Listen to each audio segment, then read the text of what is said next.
Mon fils a harassé à chaque accent aigu mon sac en essayant de prendre mes cartes bancaires. Il était désespéré. Il disait qu'on me tuerait si je ne l'aidais pas. Mais j'ai fait quelque chose qu'aucune mère ne devrait jamais faire. Des heures plus tard, lorsqu'il est rentré pour le dîner, son visage est devenu livide en voyant ce que j'avais posé sur la table. Ce n'était pas de la nourriture. C'était quelque chose qui allait changer nos vies pour toujours. Avant de commencer, laissez un commentaire pour nous dire d'où vous nous écoutez. Nous sommes très curieux de savoir. Ce que vous êtes sur le point d'entendre est l'histoire d'une décision impossible, le genre de décision qui vous empêche de dormir la nuit, qui vous fait remettre en question tout ce que vous pensiez savoir sur l'amour. Voici la question qui vous hantera jusqu'à la fin de cette histoire: jusqu'où iriez-vous pour sauver quelqu'un que vous aimez? Et si sauver cette personne signifiait la détruire d'abord? Je m'appelle Margaret, j'ai 58 ans, et voici l'histoire de comment j'ai dû envoyer mon propre fils en prison pour le sauver de la mort. Avant de commencer, laissez un commentaire et dites-nous d'où vous nous écoutez. Nous sommes très curieux de le savoir. Nous espérons que vous apprécierez cette histoire fascinante. Le son du métal raclant contre le béton résonna dans le garage comme un cri d'agonie. Margaret s'immobilisa dans l'embrasure de la porte de la cuisine, la tasse de café tremblant dans sa main. Son cœur se mit à battre à toute allure. Elle connaissait ce bruit. C'était sa voiture. Plus précisément, quelqu'un était en train d'essayer d'y entrer de force. Il était 7 heures du matin, un mardi ordinaire d'avril. Le soleil printanier commençait à peine à illuminer le jardin à travers les rideaux en dentelle qu'elle avait elle-même cousus 20 ans plus tôt. Margaret avait 58 ans, les cheveux gris relevés en un chignon lâche, et des rides autour des yeux qui racontaient des décennies de sourires et de préoccupations. Elle était à la retraite depuis 3 ans, après avoir travaillé pendant 35 ans comme infirmière à l'hôpital municipal. Elle posa la tasse sur le comptoir avec précaution, essayant de ne pas faire de bruit. Ses mains tremblaient légèrement. Elle marcha silencieusement jusqu'à la porte du garage, prenant soin de ne pas faire claquer ses pas sur les carreaux froids de la cuisine. Chaque pas lui paraissait trop bruyant, comme si l'intrus pouvait l'entendre s'approcher. La porte du garage était entr'ouverte. Margaret laissait toujours un petit espace pour aérer. À travers la fente, elle aperçut une silhouette penchée sur sa Honda Civic bleue de 2015. Un sweat à capuche gris cachait le visage de la personne. Jeans sombres, baskets usées. Les mains travaillaient frénétiquement sur la poignée du conducteur, essayant manifestement de la forcer avec ce qui ressemblait à un tournevis. Elle poussa la porte lentement, qui grinça légèrement. La silhouette se figea. Pendant une seconde qui sembla durer une éternité, personne ne bougea. L'air du garage était lourd, imprégné d'odeur d'essence et d'huile. Puis la silhouette se tourna lentement, et la capuche glissa vers l'arrière. Tyler. Son fils. Son unique enfant. Le petit garçon qu'elle avait porté 9 mois, qu'elle avait bercé nuit après nuit, à qui elle avait appris à nouer ses lacets, à faire du vélo, à lire. L'homme de 32 ans qui se tenait maintenant devant elle, un tournevis à la main, le visage déformé par un mélange de panique et de colère. « Maman, dit-il d'une voix rauque, presque éraillée. Je peux t'expliquer. » Margaret resta paralysée. Ses jambes semblaient peser une tonne. Elle ouvrit la bouche, mais aucun son n'en sortit. Elle se contenta de le regarder, tentant de comprendre ce qu'elle voyait. Tyler était plus maigre que la dernière fois qu'elle l'avait vu, 3 semaines plus tôt. Les pommettes saillantes, des cernes profonds sous des yeux injectés de sang. Sa peau avait une pâleur maladive. Une barbe de plusieurs jours assombrissait sa mâchoire. Tyler, réussit-elle enfin à murmurer. « Qu'est-ce que tu fais ?» Il fit un pas vers elle, toujours tenant le tournevis. Instinctivement, Margaret recula. Elle vit la douleur traverser les yeux de son fils en comprenant qu'elle avait peur de lui. Peur de son propre fils. Quand cela avait-il basculé ainsi? « J'ai juste besoin d'un peu d'argent, maman, dit Tyler, essayant de garder une voix posée. Juste un peu. Je te rembourserai, je te le promets. C'est juste pour quelques jours. Essayer d'entrer dans ma voiture par effraction, c'est demander à emprunter? Les mots sortirent plus tranchants que Margaret ne l'aurait voulu. Elle était fatiguée. Si fatigué de toutes ces années de promesses brisées, de mensonges, d'argent disparu, d'espoirs anéantis. Tyler jeta le tournevis au sol, produisant un bruit métallique qui résonna dans le garage. Ne sois pas dramatique. J'essayais juste d'attraper tes clés. Je pensais que tu avais laissé ton sac dans la voiture. Mon sac est dans la cuisine, comme toujours, répondit Margaret, sa voix retrouvant une fermeté inattendue. Et même s'il était dans la voiture, tu n'as pas le droit de le prendre sans permission. Le droit? Tyler éclata d'un rire amer, sans aucune joie. Tu es ma mère. Je n'ai pas besoin de permission pour demander de l'aide à ma propre mère. Demander est différent de voler, Tyler. Le mot resta suspendu entre eux. Voler. Margaret ne l'avait jamais prononcé auparavant en parlant de son fils. Elle avait dit, emprunter sans demander, prendre temporairement, problème financier. Mais jamais voler. Le visage de Tyler se crispa. Tu penses vraiment ça de moi? Que je suis un voleur? Que suis-je censé penser, Tyler? Tu es littéralement en train d'essayer de forcer ma voiture. Il passa une main dans ses cheveux en bataille, un geste que Margaret reconnaissait de son enfance. Il faisait toujours cela lorsqu'il était frustré. Je suis désespéré, maman. J'ai vraiment besoin de cet argent. Ce sont des dettes. Des dettes sérieuses. Margaret sentit quelque chose se fissurer en elle. Combien de fois avait-elle entendu cette même histoire? Et combien? Demanda-t-elle d'une voix lasse. 5 000, répondit-il rapidement, plein d'espoir. Juste 5 000 et je règle tout. 5 000 $. Margaret pensa à sa retraite modeste, à ses économies mises de côté pendant tant d'années. Aux fois où elle avait déjà aidé Tyler, sans jamais revoir un centime. Non, dit-elle, surprise elle-même par la force de son refus. Tyler cligna des yeux, comme s'il avait mal compris. Quoi? J'ai dit non, Tyler. Je ne te donnerai pas plus d'argent. L'expression de Tyler changea. Le masque du désespoir se brisa, révélant une colère brute. Tu ne comprends pas. Il me faut cet argent. Je n'ai pas le choix. Alors trouve un travail, répliqua Margaret. Un travail? Tyler ricana, un son creux.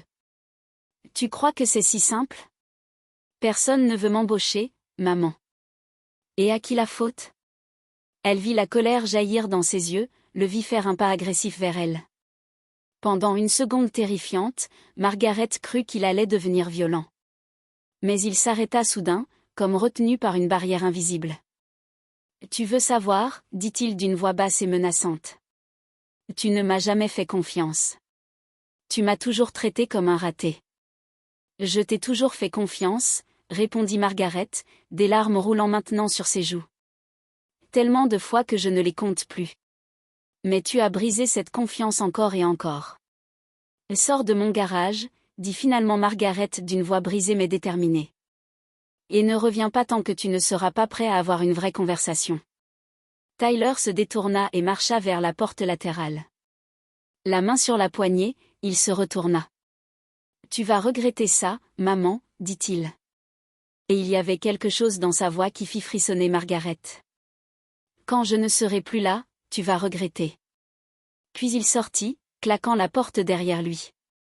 Margaret resta dans le garage, tremblante, les larmes coulant librement. Elle regarda la voiture, les rayures sur la peinture, preuves incontestables de la tentative d'effraction. Elle rentra dans la maison, verrouilla toutes les portes et s'assit à la table de la cuisine. Son café était devenu froid. Elle regarda les photos sur le réfrigérateur, Tyler bébé, Tyler sans une dent, Tyler au bal de fin d'année. Où tout avait-il mal tourné? Le téléphone sonna soudain, la faisant sursauter. Numéro inconnu. Madame Whitmore? Une voix masculine, formelle. Oui. Ici le détective Marcus Chen, du département de police. Je vous appelle au sujet de votre fils, Tyler Whitmore. Auriez-vous quelques minutes pour parler? Le cœur de Margaret se serra. Que s'est-il passé? J'ai besoin de vous poser quelques questions sur ces activités. Seriez-vous disponible pour venir au commissariat aujourd'hui? Margaret regarda autour d'elle, sa cuisine vide. Oui, dit-elle. Je peux venir maintenant. Le commissariat de police sentait le café rassis et le désinfectant. Margaret suivit le détective Chen dans un couloir étroit au mur peint d'un vert pâle. Ses chaussures résonnaient en un rythme régulier sur le sol usé. Elle serrait la sangle de son sac avec une telle force que ses jointures en étaient blanches. Le détective Chen était un homme asiatique d'âge mûr, les cheveux noirs commençant à grisonner. Il portait une chemise bleu clair aux manches retroussées et une cravate lâche. Il y avait une douceur dans son regard qui contrastait avec la sévérité de sa posture. « Veuillez vous asseoir », dit-il en indiquant une chaise dans une petite pièce. Une table en métal occupait presque tout l'espace. « Puis-je vous apporter de l'eau ? » « Oui, s'il vous plaît », répondit Margaret, la gorge sèche. Chen revint avec une bouteille d'eau fraîche. Il s'assit en face d'elle, ouvrit un dossier et commença à parcourir des documents. Margaret aperçut des photos, des formulaires, des fichiers officiels. Son estomac se noua. « Madame Whitmore », commença Chen. « Depuis combien de temps n'avez-vous pas vu votre fils ? » « Jusqu'à ce matin, 3 semaines, » répondit Margaret. « Mais ce matin, il était dans mon garage. Essayant d'entrer dans ma voiture. » Les sourcils de Chen se haussèrent. « Avez-vous déposé un rapport ? » Margaret secoua la tête, une chaleur honteuse envahissant ses joues. « Non. C'est mon fils. Je l'ai simplement renvoyé. » Chen hocha la tête sans jugement. Il avait déjà vu cela, comprit Margaret. Des parents protégeant des enfants qui ne méritaient plus cette protection. « Ce que je vais vous dire ne sera pas facile à entendre, » dit Chen en se penchant légèrement en avant. « Nous enquêtons sur une série de fraudes liées à des cartes de crédit dans la région.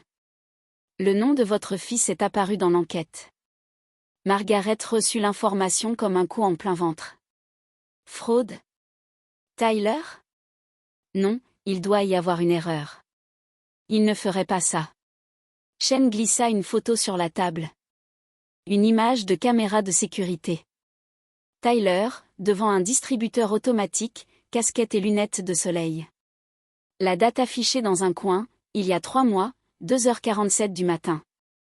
Ce distributeur se trouve à 2 rues de chez vous, expliqua Chen.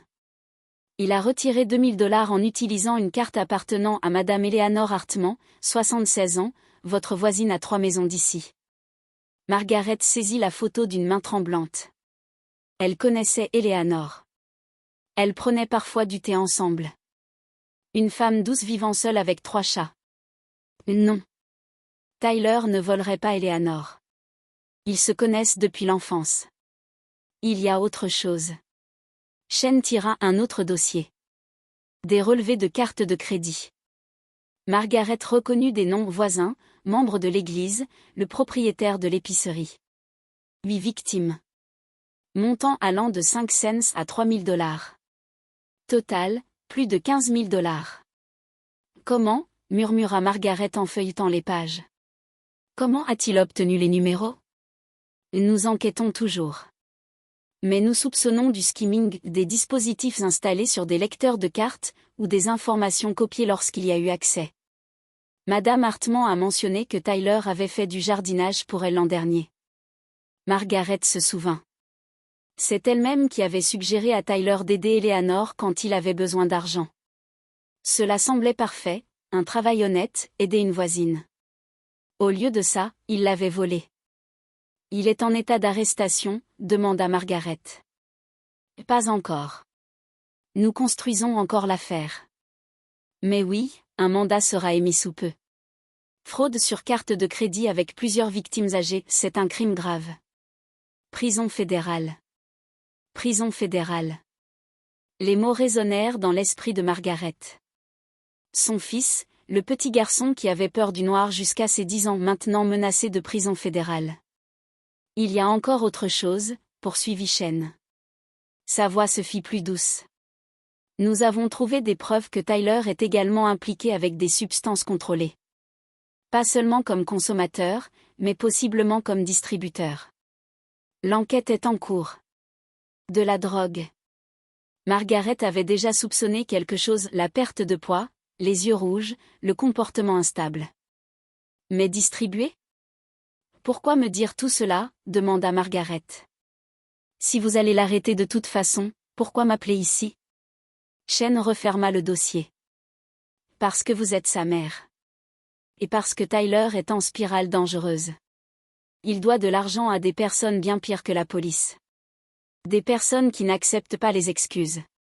Le sang de Margaret se glaça. Vous dites qu'il est en danger ? Je dis qu'il s'est mis lui-même en danger. Les dettes qu'il a mentionnées ce matin, je ne sais pas à qui il doit, mais ces gens-là ne sont pas connus pour leur patience. Margaret pensa aux derniers mots de Tyler, « Quand je ne serai plus là, tu vas regretter. » Elle avait cru que c'était de la manipulation. Maintenant, elle se demandait si c'était un avertissement réel. « Que dois-je faire ?» demanda-t-elle.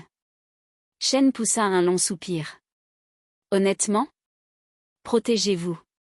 Changez vos mots de passe, surveillez vos comptes, envisagez un système de sécurité. Et quand le mandat sera émis, ne le protégez pas. Ne le cachez pas, ne lui donnez pas d'argent pour fuir. Parfois, la meilleure chose à faire, c'est de les laisser faire face aux conséquences. » Margaret acquiesça, mais intérieurement, tout se bousculait.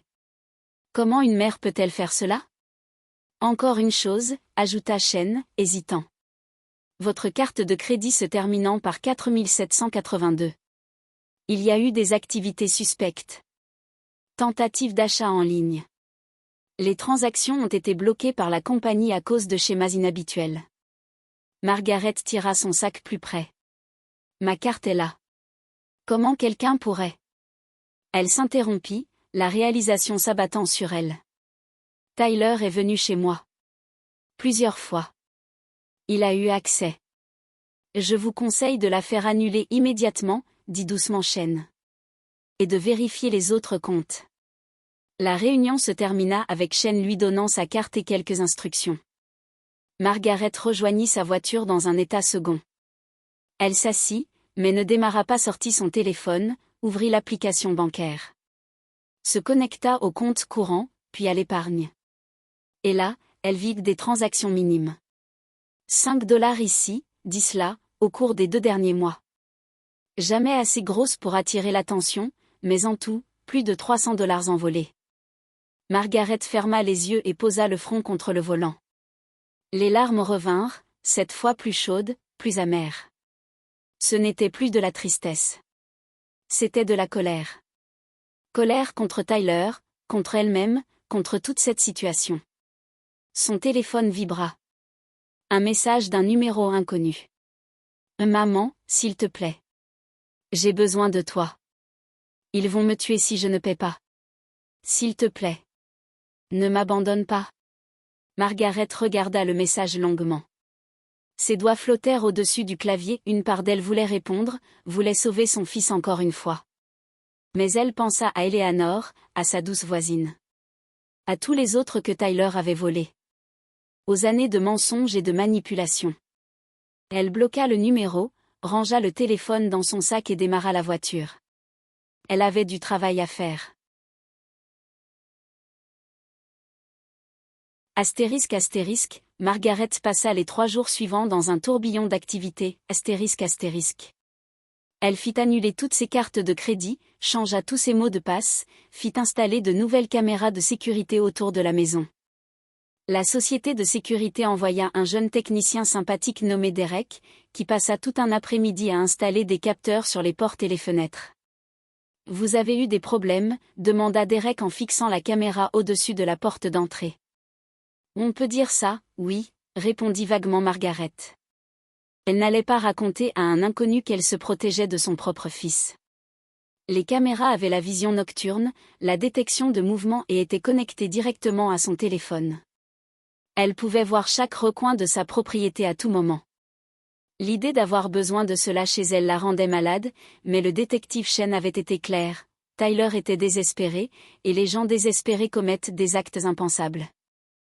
Le jeudi après-midi, Linda finit enfin par rappeler. Linda avait 2 ans de moins que Margaret, une avocate à succès mariée à un chirurgien, avec 2 enfants parfaitement équilibrés à l'université. Elles avaient été très proches dans leur jeunesse, mais la vie les avait menées sur des chemins différents. Maggie, excuse-moi de ne pas avoir appelé plus tôt. J'ai eu des audiences toute la journée, dit Linda, sa voix résonnant comme si elle parlait en main libre dans la voiture. Que se passe-t-il? Ton message avait l'air urgent. Margaret raconta tout. La tentative d'effraction, la rencontre avec la police, les fraudes, la drogue, les menaces voilées. Linda écouta en silence jusqu'à la fin.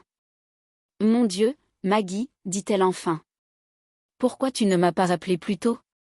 Il y a des années, quand tout a commencé? Parce que j'avais honte, admit Margaret, la voix brisée. Honte que mon fils soit devenu ça. Honte d'avoir échoué comme mère. Tu n'as pas échoué, dit Linda d'un ton ferme. Tyler a fait ses propres choix. C'est un adulte. Mais Maggie, tu dois te protéger. Légalement, financièrement, physiquement. Tu as déjà changé de banque? Pas encore. Fais-le demain. Ouvre de nouveaux comptes dans une autre banque. Ne donne pas ton adresse personnelle, utilise l'adresse de mon cabinet si besoin. Et s'il revient, appelle la police immédiatement. Sans hésiter. C'est mon fils, Linda. Je sais. Mais il n'agit plus comme ton fils. Il agit comme un criminel qui a, par hasard, ton ADN. Ce n'est pas la même chose. Les mots étaient durs, mais Margaret savait que sa sœur avait raison. Après avoir raccroché, elle s'assit dans son salon, regardant les photos au mur. Tyler a 5 ans, édenté, tenant fièrement un poisson qu'il avait pêché avec son père. Tyler a 12 ans, fier dans son uniforme de baseball. Tyler le jour de sa remise de diplôme, souriant à pleines dents. Où était passé ce petit garçon? Quand s'était-il perdu? Son téléphone sonna de nouveau. Un autre numéro inconnu. Elle faillit ne pas répondre, mais quelque chose la poussa à décrocher. Madame Whitmore? Une voix féminine, jeune, nerveuse. Oui. Je m'appelle Cassie. J'étais la petite amie de Tyler. Il m'a donné votre numéro au cas où il lui arriverait quelque chose. Margaret se redressa. Il lui est arrivé quelque chose? Il a des problèmes. De sérieux problèmes. Il doit de l'argent à un homme qui s'appelle Renzo. Un dealer. 15 000 $. Renzo a dit que si Tyler ne paie pas d'ici vendredi, il va, enfin, vous voyez. Vendredi. Dans 2 jours. Pourquoi m'appelez-vous? Demanda Margaret, même si elle connaissait déjà la réponse. Tyler dit que vous avez de l'argent. Que vous pouvez l'aider. Il a très peur, Madame Whitmore. Moi aussi. Renzo ne plaisante pas. Il a déjà fait du mal à des gens. Margaret ferma les yeux. Où est Tyler maintenant?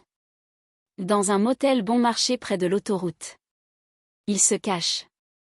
Mais Renzo a des types qui le cherchent. Dites à Tyler, dit Margaret lentement, chaque mot pesant une tonne, qu'il doit aller à la police. S'il est en danger, ils peuvent le protéger. Il ne peut pas aller à la police. Ils vont l'arrêter. C'est peut-être exactement ce qui doit arriver. Silence à l'autre bout. Puis Cassie reprit, la voix maintenant glaciale. Vous êtes une mère horrible. Quel genre de mère abandonne son fils quand il est sur le point de mourir? La communication fut coupée. Margaret resta là, le téléphone à la main, les mots tournant en boucle dans sa tête. Quel genre de mère? La question la hanta pour le reste de la nuit. Le vendredi matin, Margaret se réveilla avec une détermination étrange. Elle avait pris sa décision. Elle ne donnerait pas d'argent à Tyler, ça, elle le savait. Mais elle ne pouvait pas non plus le laisser mourir entre les mains d'un dealer. Il y avait une voie du milieu, une leçon qu'il devait apprendre, même de la façon la plus douloureuse. Elle passa la matinée à cuisiner. Elle prépara le plat préféré de Tyler quand il était enfant, poulet rôti avec pommes de terre et carottes, exactement comme elle le faisait tous les dimanches. L'arôme emplit la maison, ramenant des souvenirs de temps plus heureux, quand Tyler n'était qu'un petit garçon aux genoux écorchés et aux grands rêves. Elle dressa la table avec soin. 2 couverts, l'un en face de l'autre. Serviette en tissu, la belle vaisselle qu'elle utilisait rarement. Des bougies au centre. On aurait dit une fête, mais Margaret savait que c'était tout le contraire. C'était un adieu. À 5 heures de l'après-midi, elle prit son téléphone et envoya un message depuis une application de messagerie jetable qu'elle venait de télécharger. Tyler. Dîner à 19 heures. J'ai l'argent dont tu as besoin. Dernière chance. Maman. Elle savait qu'il viendrait.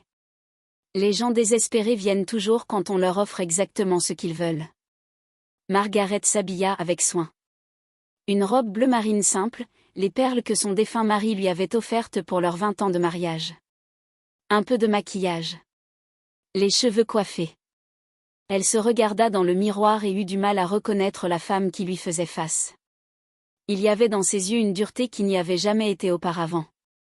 À 18h45, les caméras de sécurité détectèrent un mouvement. Une vieille voiture cabossée s'arrêta dans la rue.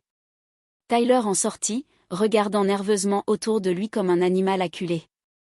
Il avait encore empiré depuis 3 jours. Vêtements sales, cheveux en bataille, barbe irrégulière qui lui donnait un air sauvage. Il marcha jusqu'à la porte, hésita, puis sonna. Margaret inspira profondément, vérifia le téléphone dans sa poche, le numéro de la police déjà composé, il ne manquait qu'à appuyer sur « Envoyer » et ouvrit la porte. « Salut, maman » dit Tyler d'une voix faible, vulnérable. Ses yeux cherchèrent les siens, suppliants. « Merci de me laisser venir. »« Entre » dit Margaret d'une voix neutre.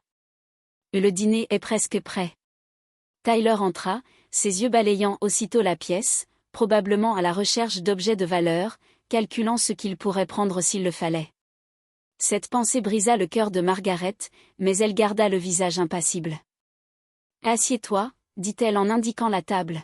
« Je vais chercher la nourriture. » Dans la cuisine, ses mains tremblèrent en saisissant le plat de poulet. Elle en était capable. Elle devait le faire. Pour Tyler, même s'il ne le comprendrait pas maintenant. Elle revint dans la salle à manger et posa le plat sur la table. Tyler regarda la nourriture, puis elle, la confusion se peignant sur son visage. « Maman, à propos de l'argent. » Et d'abord, on dîne, l'interrompit Margaret. Ensuite, on parle. Comme une famille civilisée. Tyler hésita, puis acquiesça. Il prit sa fourchette, ses mains tremblant visiblement en se servant du poulet. Margaret observa son fils manger avec la faim de quelqu'un qui n'avait pas fait un vrai repas depuis des jours. Chaque bouchée était douloureuse à regarder, un rappel de jusqu'où il avait chuté. Lorsqu'il ralentit enfin, Tyler s'essuya la bouche et la regarda. « Maman, je sais que j'ai tout gâché. Je sais que je t'ai déçue. Mais je te jure, si tu m'aides cette fois, ce sera différent. J'irai en cure de désintoxication, je trouverai un vrai travail, je te rembourserai chaque centime. » Margaret posa sa fourchette. Le moment était venu. « Tyler, dit-elle calmement, je ne vais pas te donner d'argent. » Son visage se décomposa. « Mais tu as dit. » J'ai dit que j'avais ce dont tu as besoin. Et c'est vrai. Elle se pencha sous la table et en sortit une enveloppe. Ce n'était pas de l'argent à l'intérieur. Tyler la prit avec des mains tremblantes et l'ouvrit. À l'intérieur, il y avait des documents. Des formulaires. Tyler les parcourut, la confusion laissant place à l'horreur à mesure qu'il comprenait ce qu'il lisait. Ce sont des formulaires d'admission pour un centre de désintoxication, expliqua Margaret. Tout est déjà payé. 6 mois, traitement complet, thérapie, tout. Mais il y a des conditions. Tyler leva les yeux vers elle, les papiers glissant de ses doigts. Tu n'es pas sérieuse. Première condition, demain matin, tu vas au commissariat et tu te rends. Tu avoues tout, les fraudes, les cartes volées, la drogue. Deuxième condition, tu acceptes un accord avec le procureur que le détective Chen a déjà préparé. Dénonciation, restitution, travaux d'intérêt général. Troisième condition, après avoir purgé ta peine, tu vas directement en cure. Tu ne passes pas par la maison, tu ne touches pas 200 $. Tu veux que j'aille en prison? Tyler était debout maintenant, la voix montant d'un cran. Ma propre mère veut m'envoyer en prison? Je veux que tu assumes les conséquences de tes actes, répondit Margaret en se levant à son tour. Sa voix était ferme, sans trembler. Pour la première fois de ta vie d'adulte, je veux que tu sois responsable. Et si je refuse, lança Tyler. Et si je sors juste par cette porte maintenant? Margaret prit son téléphone. Alors j'appelle la police. Et Renzo. Et je lui dis exactement où tu es. Le sang quitta le visage de Tyler. Tu ne ferais pas ça. Ne me mets pas à l'épreuve, dit Margaret, et dans sa voix il y avait un acier qu'elle ne se connaissait pas. Je t'aime, Tyler. Je t'aimerai toujours. Mais je ne vais plus te laisser te détruire. Et je ne vais pas te laisser me détruire avec toi. Tyler resta planté là, tremblant, les larmes coulant sur son visage. S'il te plaît, maman. Ils vont me tuer. Renzo va me tuer. Pas si tu es sous la garde de la police, répondit Margaret doucement. La prison est l'endroit le plus sûr pour toi en ce moment. C'est ironique, n'est-ce pas? Le silence s'étira entre eux. Finalement, Tyler se laissa tomber sur la chaise, enfouissant son visage dans ses mains. Ses épaules étaient secouées de sanglots. Margaret dut lutter contre chaque instinct maternel pour ne pas courir vers lui, le prendre dans ses bras, lui dire que tout irait bien. Mais rien n'allait bien. Et rien ne changerait, à moins que quelque chose ne casse enfin. Tu as jusqu'à demain matin, 9 h, dit Margaret. Le détective Chen t'attendra au commissariat. Si tu ne viens pas, l'accord disparaît. Et moi, j'irai voir la presse avec toute l'histoire, les fraudes, les victimes, surtout les personnes âgées que tu as volées. Ton visage sera partout aux informations. Tu n'auras nulle part où te cacher. Tyler releva la tête, les yeux rouges et gonflés. Je te déteste, murmura-t-il. Je sais, dit Margaret, les larmes coulant enfin sur ses propres joues. Mais un jour, si tu survis à tout ça, tu comprendras peut-être que c'est ça, l'amour. L'amour réel, difficile, pas celui qui te laisse te détruire. Tyler se leva, chancela jusqu'à la porte. Il s'arrêta sur le seuil, se retourna une dernière fois. Tu n'es plus ma mère. Je serai toujours ta mère, répondit Margaret doucement. C'est justement pour ça que je fais ça. La porte se referma derrière lui. Margaret entendit la voiture démarrer brusquement, les pneus crissant sur la chaussée. Elle s'effondra sur sa chaise, tout son corps tremblant maintenant qu'elle était seule. Avait-elle fait ce qu'il fallait? Elle n'en savait rien. Elle savait seulement qu'elle ne pouvait plus continuer comme avant. Son téléphone vibra. Un message du détective Chen. Il va venir? Margaret répondit. On va le découvrir. Margaret ne dormit pas cette nuit-là. Elle resta assise dans le salon, surveillant les caméras de sécurité sur son téléphone, sursautant à chaque ombre passant dans la rue. L'horloge au mur semblait faire tic-tac plus fort que d'habitude, chaque seconde une petite torture. Il était 23h47. 9h13 avant que Tyler ne doive se présenter au commissariat. Allait-il venir? Elle tenta de lire un livre, mais les mots se brouillaient sur la page. Elle alluma la télévision, mais les programmes nocturnes lui parurent ridiculement insignifiants comparés au drame de sa propre vie. Finalement, elle resta simplement assise dans le noir, observant les lumières de la rue filtrant à travers les rideaux. Son téléphone vibra. Minuit 23. Numéro inconnu. Elle hésita, puis décrocha. Tu crois vraiment que tu l'aides? La voix de Cassie m'est différente maintenant. Plus tranchante, dangereuse. Tu sais ce qui arrive aux types comme Tyler en prison? Il le dévore tout cru. Qui es-tu vraiment, Cassie? Demanda Margaret calmement. Parce qu'une petite amie inquiète n'appellerait pas au milieu de la nuit pour proférer des menaces voilées. Silence. Puis un ricanement bref, sans joie. Maligne. Tyler a dit que tu étais maligne. Disons simplement que j'ai intérêt à ce que Tyler reste vivant et libre assez longtemps pour rembourser ce qu'il doit. Tu travailles pour Renzo. Travailler est un grand mot. Disons que j'ai des arrangements avec plusieurs personnes. Et Tyler me doit aussi de l'argent. Pas mal d'argent. Alors tu devrais me remercier, dit Margaret. S'il va en prison, au moins il sera vivant. Vivant signifie qu'un jour il sort. Qu'un jour il peut travailler, gagner de l'argent, payer ses dettes. Mort, c'est mort. Pas de seconde chance. Une autre pause. Vous êtes plus dur que vous en avez l'air, Madame Whitmore. J'ai été obligée de le devenir. Bonne nuit, Cassie ou quel que soit ton vrai nom. Margaret raccrocha et bloqua le numéro. Ses mains tremblaient, mais elle ressentait aussi une étrange sensation de pouvoir. Pour la première fois depuis des années, peut-être des décennies, elle avait repris le contrôle. Elle avait tracé une ligne et n'avait pas reculé. À 2h15, les caméras de sécurité détectèrent un mouvement. Margaret bondit, attrapa son téléphone, prête à appeler le 911. Mais ce n'était qu'un raton laveur fouillant la poubelle du voisin.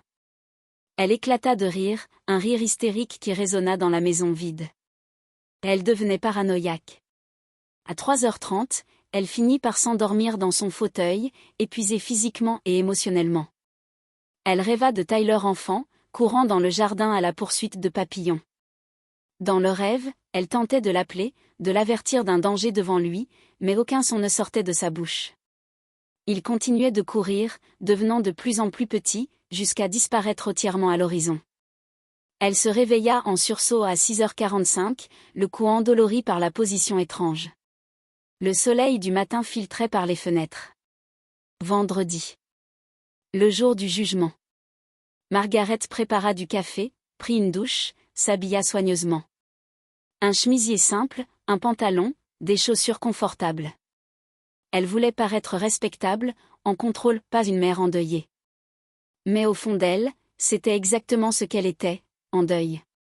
Comme si le Tyler qu'elle avait connu, ce petit garçon doux qui pleurait devant les films tristes, était déjà mort, remplacé par un étranger portant son visage. À 8h30, elle appela le détective Chen. « Il vous a contacté ?» demanda-t-il immédiatement. « Non. Pas depuis hier soir. » Margaret hésita puis choisit d'être totalement honnête. « Détective, une femme nommée Cassie a appelé. Elle a dit qu'elle travaillait avec des gens à qui Tyler doit de l'argent. Elle a laissé entendre des menaces. » « Cassie Rodriguez, dit Chen sans hésiter. Nous la connaissons. Petite dealeuse et prêteuse d'argent illégale. Si elle est impliquée, la situation de Tyler est pire que prévu. Ces gens-là ne plaisantent pas, Madame Whitmore. Vous avez fait ce qu'il fallait hier soir. Alors pourquoi je ne me sens pas mieux? Parce que vous êtes une mère, répondit Chen avec douceur. Mais être une bonne mère, parfois, signifie faire ce qui est difficile. Pas ce qui est facile. Si à 9h il n'est pas là, j'émettrai le mandat. Après ça, ce ne sera plus entre vos mains. Merci, détective. Margaret raccrocha et regarda l'horloge. 8h47. 13 minutes. Elle prépara plus de café, bien que ses mains tremblent déjà de surconsommation. Elle s'assit à la table de la cuisine, face à la fenêtre donnant sur la rue.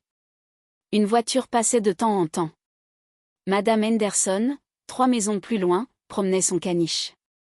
Un facteur distribuait le courrier. Vie ordinaire, dans un jour qui n'avait rien d'ordinaire. 8h55. Son téléphone sonna. Linda. Maggie, ça va? J'ai pensé à toi toute la nuit. Aujourd'hui, c'est le jour, dit Margaret, sa voix sonnant creuse même à elle-même. 9h. Soit il vient, soit il ne vient pas, et la police s'en chargera, compléta Linda. Dans tous les cas, ce n'est plus ton fardeau. Tu as fait ta part. Plus que ta part. Alors pourquoi ai-je l'impression d'avoir échoué? Parce que tu es humaine. Mais écoute-moi, Maggie, tu ne peux pas sauver quelqu'un qui ne veut pas être sauvé. Tu peux seulement lui montrer le chemin. À lui de choisir s'il veut le suivre. 9h. Margaret fixa son téléphone, attendant qu'il sonne. s'attendant à ce que Shane lui dise que Tyler n'était pas venu, que le mandat était émis, que c'était officiel désormais, son fils était un fugitif. 9h01. 9h02. 9h03. Chaque seconde s'étirait comme une éternité.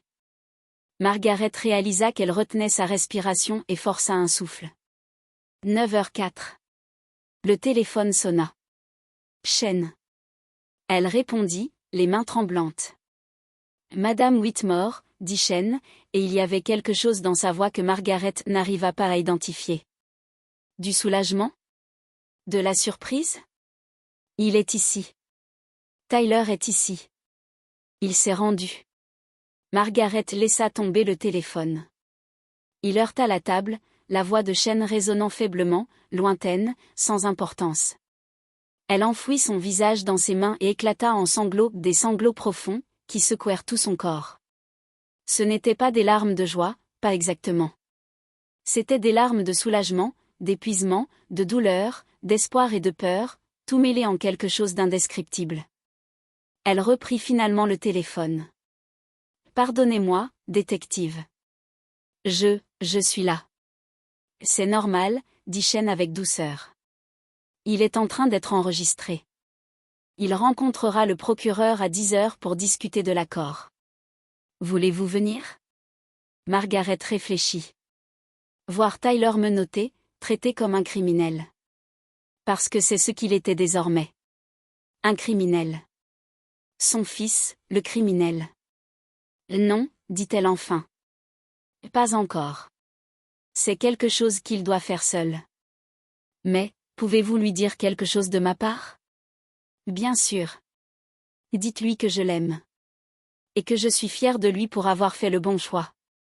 Je le lui dirai, promit Shane.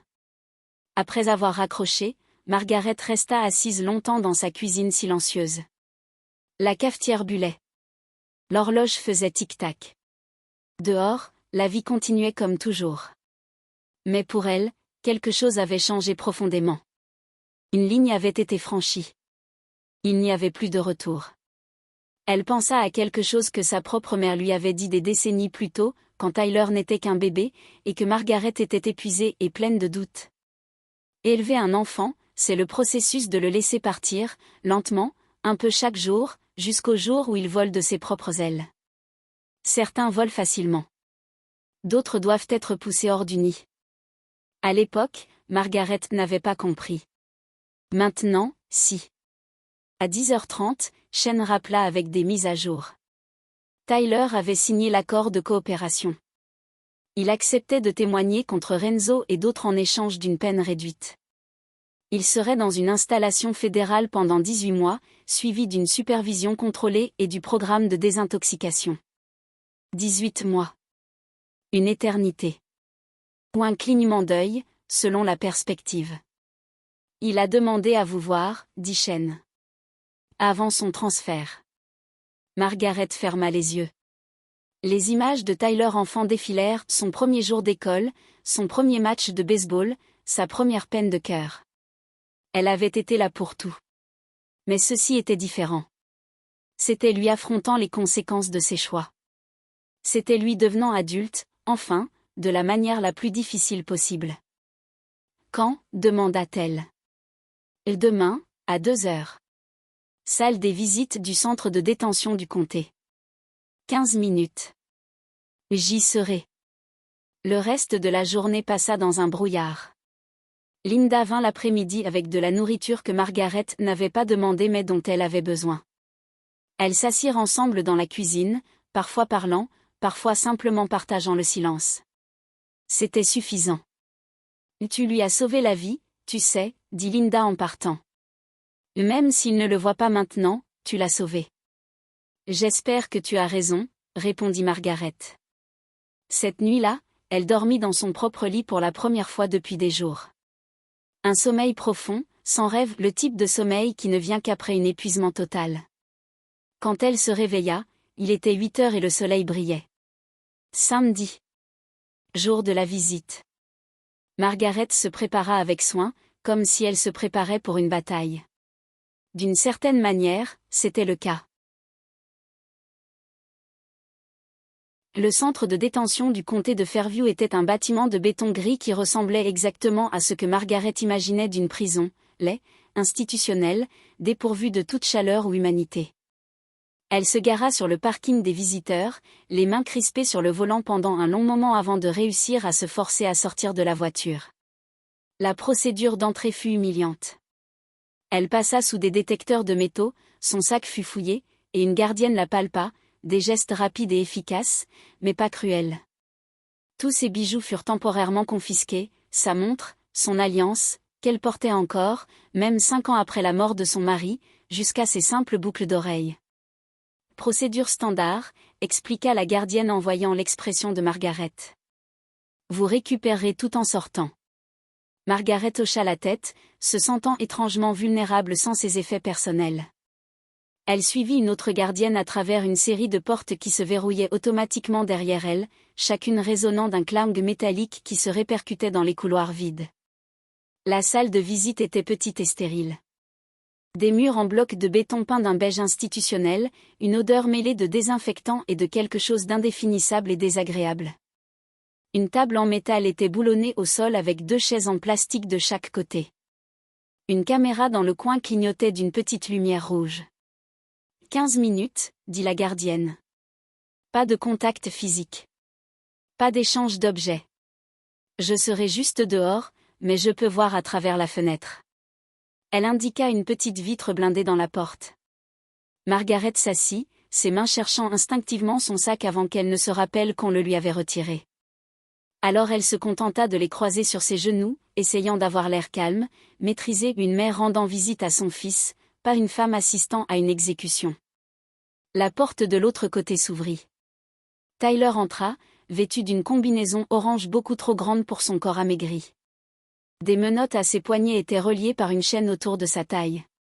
Il se déplaçait lentement, prudemment, comme s'il craignait de faire un faux mouvement. Un gardien le guida jusqu'à la chaise, attendit qu'il s'asseye, puis se posta derrière lui contre le mur, le visage fermé. Margaret vit son fils pour la première fois depuis 3 jours, et le reconnut à peine. Il avait encore perdu du poids. Sa peau avait une pâleur maladive, presque grisâtre. De profondes cernes marquaient le dessous de ses yeux. Un hématome fleurissait sur sa joue gauche, violet et jaune, douloureux à regarder. « Tyler » dit-elle, et sa voix se brisa sur la dernière syllabe. Il ne répondit pas immédiatement. Il se contenta de la fixer, les yeux vides de toute expression. Puis, lentement, il dit. « T'es venu. Tu as demandé à me voir. Je pensais que tu ne viendrais pas. Je pensais que tu avais complètement abandonné. » Margaret avala avec difficulté le nœud dans sa gorge. « Je n'abandonnerai jamais, Tyler. Mais ça ne veut pas dire que je te laisserai continuer à t'autodétruire. Il y a une différence. » Il poussa un petit rire sans joie. « M'autodétruire, hein? C'est ça que je fais? Parce que j'ai plutôt l'impression d'être détruit par des forces hors de mon contrôle. » « Des forces que tu as toi-même mises en marche, » répondit Margaret, douce mais ferme. « Personne ne t'a forcé à voler des cartes de crédit. Personne ne t'a forcé à toucher à la drogue. Ce sont tes choix. Je n'avais pas le choix. » Sa voix monta, et le gardien fit un pas en avant. Tyler se reprit, baissa le ton. « Tu ne comprends pas. Quand tu dois de l'argent à des gens comme Renzo, quand tu es accro, il n'y a plus de choix. Il n'y a que la survie. » « Alors comment se fait-il que tu sois ici, maintenant ?» demanda Margaret. « Si tu n'avais aucun choix, si tout était si inévitable, pourquoi t'es-tu rendu hier matin au lieu de fuir? Au lieu de continuer à voler, continuer à mentir ?» Tyler garda le silence, les yeux baissés vers ses mains menottées posées sur ses genoux. « Je vais te dire pourquoi, » continua Margaret, sa voix plus douce à présent. « Parce que, quelque part, tout au fond, tu es encore la personne que j'ai élevée. Il reste en toi une partie qui connaît la différence entre le bien et le mal, qui veut être meilleure. C'est cette partie-là qui s'est manifestée hier matin. C'est elle qui a fait le bon choix, même si c'était le plus difficile. Cette partie va m'envoyer en tôle pendant 18 mois, dit Tyler avec amertume. Cette partie va te garder en vie, répliqua Margaret. Parce que si tu avais continué comme tu étais parti, Tyler, tu serais mort avant la fin de l'année. Tu sais que j'ai raison. Il ne protesta pas. Il ne le pouvait pas. Ils savaient tous les deux que c'était vrai. Ton hématome, dit Margaret en désignant sa joue. Comment tu t'es fait ça? Tyler porta la main à sa joue, effleurant la peau avec précaution, grimaçant. Certains ici n'aiment pas les balances. Les langues vont vite. Ils vont me mettre à l'isolement pour ma sécurité. Le cœur de Margaret se serra. L'isolement. Son fils, seul dans une cellule 23 heures par jour. Mais elle garda le visage neutre. C'est pour ta sécurité. C'est bien. Bien. Tyler la regarda, incrédule. La cellule d'isolement, c'est de la torture, maman. Ça va me rendre fou. Alors serre-t'en, répondit Margaret. Réfléchis. Pense. Décide qui tu veux être en sortant. Parce que, Tyler, tu vas sortir.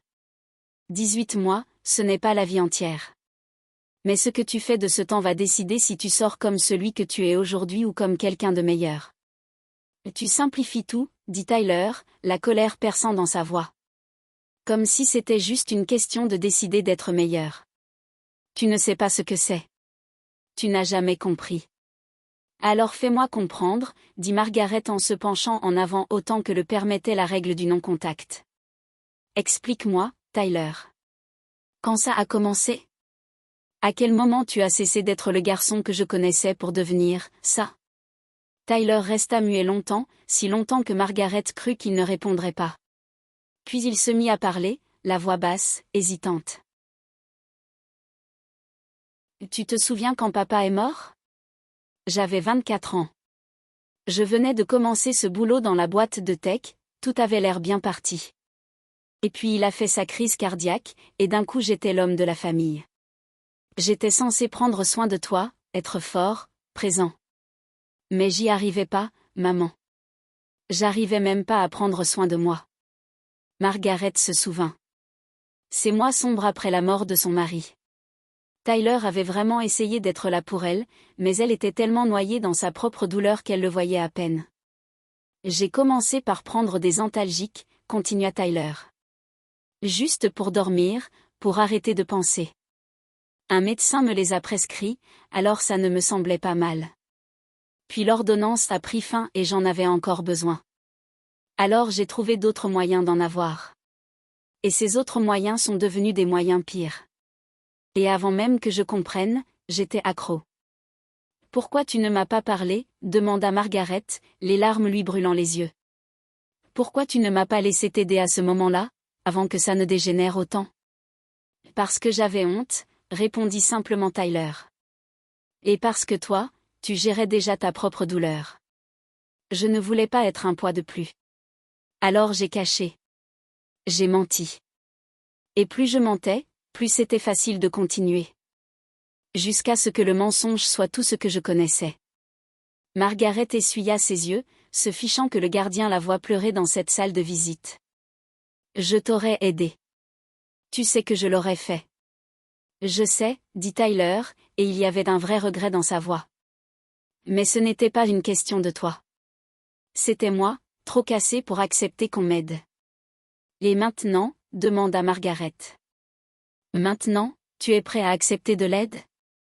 Tyler la regarda, vraiment la regarda, pour la première fois depuis qu'il était entré. Elle vit dans ses yeux quelque chose qui n'y était plus depuis des années, de la vulnérabilité, de la peur, mais aussi une étincelle d'espoir. Je n'ai plus vraiment le choix, pas vrai? Il tenta un sourire, mais ce fut plus une grimace. Mais oui. J'ai peur, maman. J'ai tellement peur. Mais je suis aussi soulagée? C'est bizarre à dire, mais être ici, sans avoir à me cacher, sans devoir manipuler, sans devoir sans cesse regarder derrière moi, il y a une drôle de paix là-dedans. Margaret hocha la tête, comprenant. Les conséquences apportent de la clarté. Quand tu passes ta vie à fuir, t'arrêter enfin peut ressembler à une bénédiction. Papa disait un truc comme ça, murmura Tyler. Il disait que la vérité te libère, même quand elle est moche. Il avait raison, dit Margaret. Comme souvent. Ils restèrent silencieux un moment, un silence plus confortable que la plupart de leurs conversations depuis des années. Le programme de désintoxication, dit enfin Tyler. Après ma sortie. Tu vas vraiment payer pour ça? C'est déjà payé, dit Margaret. Ça t'attend. 6 mois, traitement complet. Mais Tyler, il faut que tu le veuilles. Je ne peux pas vouloir à ta place. Je ne peux pas faire le travail à ta place. À toi de décider que tu en vaux la peine. Et si j'y arrive pas, demanda Tyler, sa voix redevenue petite, presque enfantine. Et si je sors et que je rechute? Et si je fiche tout en l'air encore une fois? Alors tu recommenceras, répondit Margaret. Encore et encore. Autant de fois que nécessaire. Mais la différence, cette fois, c'est que tu ne le feras pas tout seul. Je serai là. Pas pour t'entretenir, pas pour te sauver de toi-même, mais pour te soutenir pendant que tu fais le travail difficile. Ça n'a rien à voir. Le gardien frappa à la porte. 5 minutes. 5 minutes. Margaret regarda son fils, essayant d'imprimer cette image dans sa mémoire. Tyler en combinaison orange, menotté, blessé, mais plus présent qu'il ne l'avait été depuis longtemps. « Je t'aime », dit-elle, les mots venant du plus profond de son être. « Quoi qu'il arrive, quoi que tu aies fait ou feras encore, je t'aime. Mais j'aime davantage la personne que tu peux devenir que je n'ai envie de protéger celle que tu as été. Tu comprends la différence ? » Tyler hocha la tête, les larmes coulant enfin sur ses joues. « Je comprends. Et maman ? Je suis désolée. Pour tout.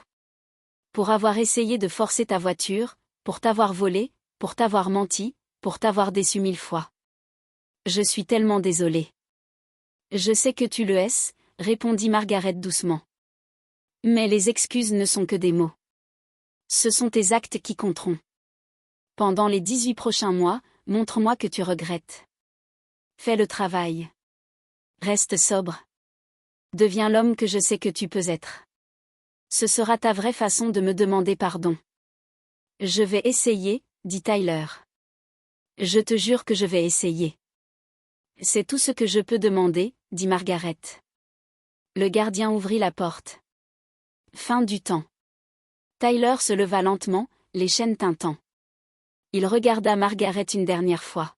« Tu viendras me voir ? » Une fois par semaine, ils autorisent les visites. Margaret réfléchit. Une partie d'elle voulait répondre oui sans hésiter, promettre d'être là chaque semaine, être la mère fidèle, toujours présente. Mais une autre partie, la plus sage, forgée par toute cette épreuve, savait que Tyler avait besoin de faire l'essentiel du chemin seul. « Une fois par mois, dit-elle finalement. Je viendrai une fois par mois. Ça te donnera du temps pour travailler sur toi sans compter sur moi comme béquille. Et ça me donnera du temps pour travailler sur moi aussi. Parce que Tyler, tout ça, ce n'est pas seulement ton histoire. J'ai fait des erreurs, moi aussi. Je t'ai permis trop de choses, j'ai fermé les yeux, j'ai laissé mon amour brouiller mon jugement. On a tous les deux du travail à faire. » Tyler hocha lentement la tête. « Une fois par mois. D'accord. Je pense que, je peux faire avec ça. » « Je sais que tu peux, » dit Margaret. Le gardien l'emmena vers la sortie. Dans l'embrasure, Tyler se retourna une dernière fois. « Maman ? Merci. De ne pas avoir abandonné. Même quand tu aurais dû. » « Les mères n'abandonnent jamais, » dit Margaret. « Parfois, elles changent juste de stratégie. » Et puis il disparut, la porte se refermant avec ce clang métallique désormais familier. Margaret resta seule un moment dans la salle de visite, laissant ses larmes couler librement. Ce n'étaient pas des larmes de tristesse, pas entièrement. C'étaient des larmes de soulagement, d'espoir, de deuil pour la vie qu'ils auraient pu avoir, mais aussi d'acceptation de la vie qu'ils avaient réellement. Enfin, elle se leva, essuya ses yeux, redressa les épaules. La gardienne la raccompagna à travers les portes verrouillées, jusqu'au poste de contrôle où on lui rendit ses affaires montres, alliances, boucles d'oreilles. Elle les remit lentement, presque comme un rituel, enfilant de nouveau les symboles de sa vie normale. Dehors, le soleil brillait. C'était une belle journée de printemps, ce genre de journée où l'on sent que l'hiver a enfin relâché son emprise et que quelque chose de nouveau commence à pousser. Margaret resta un instant dans le parking, le visage tourné vers le soleil, laissant la chaleur pénétrer sa peau. Son téléphone vibra. Message de Linda. Alors? Comment ça s'est passé? Margaret répondit. Difficile. Mais nécessaire. Je t'appelle plus tard. Elle rentra chez elle en silence, sans radio, seulement le bruit du vent par la fenêtre ouverte et le fil de ses propres pensées comme compagnie. Quand elle arriva, la maison lui sembla différente, d'une certaine façon. Non pas vide, mais calme. Paisible. Margaret fit le tour des pièces, regardant vraiment sa maison pour la première fois depuis des mois. Elle avait négligé beaucoup de choses. De la poussière s'était accumulée sur les surfaces. Les plantes manquaient d'eau. Des photos étaient de travers sur les murs. Elle passa l'heure suivante à ranger, dépoussiérer, redresser. C'était thérapeutique, à sa façon. Mettre de l'ordre dans son espace physique l'aidait à mettre de l'ordre dans son espace mental. Quand elle eut fini, elle se prépara un thé et alla s'asseoir sur la terrasse à l'arrière, regardant le jardin. Lui aussi avait besoin de soins, des mauvaises herbes partout, des fleurs fanées à couper. Mais il y aurait du temps pour ça. Il y aurait du temps pour tout, maintenant. Son téléphone sonna. Le détective Chen. Madame Whitmore, je voulais simplement vous donner des nouvelles. Tyler a été transféré dans l'unité de protection tout à l'heure. Il sera en sécurité là-bas. Merci de m'avoir prévenu, détective. Et merci pour tout. Pour votre patience, pour avoir négocié l'accord. Vous n'étiez pas obligé de faire ça. Si, je l'étais, répondit Chen. Parce que je vois ça trop souvent, des familles détruites par la dépendance et les mauvais choix. Mais parfois, juste parfois, il y a une chance de réparer. Tyler a cette chance grâce à vous. Ne la gâchez pas. Je n'en ai pas l'intention, promit Margaret. Après avoir raccroché, elle resta longtemps à observer les nuages qui glissaient dans le ciel. Elle pensa à tous les moments qui avaient conduit jusqu'ici, tous les signaux d'alarme qu'elle avait ignorés, toutes les fois où elle avait choisi de croire les mensonges parce que la vérité faisait trop mal, toutes ces années passées à essayer de sauver quelqu'un qui n'était pas prêt à être sauvé. Mais elle pensa aussi à l'espoir. Aux secondes chances.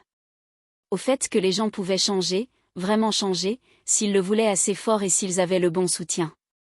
Tyler avait une longue route devant lui. 18 mois de prison, 6 mois de réhabilitation, des années pour reconstruire sa vie. Il y aurait des rechutes, des obstacles, des moments où tout semblerait trop difficile. Mais pour la première fois depuis longtemps, Margaret ressentait quelque chose qui ressemblait à de l'espoir. De l'espoir réel, pas ce faux espoir naïf qu'elle avait autrefois.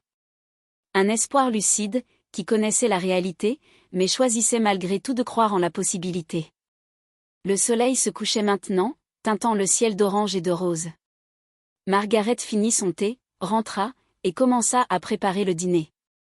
Pour elle seule, cette fois. Et c'était très bien comme ça. Elle avait appris quelque chose d'essentiel à travers tout cela. Parfois, le geste le plus aimant que l'on puisse faire, c'est lâcher prise. Ne pas abandonner, mais lâcher, laisser la personne qu'on aime faire face à ses propres conséquences, mener ses propres combats, trouver sa propre voie. Et pendant que Tyler cherchait la sienne, Margaret commençait enfin à trouver la sienne aussi.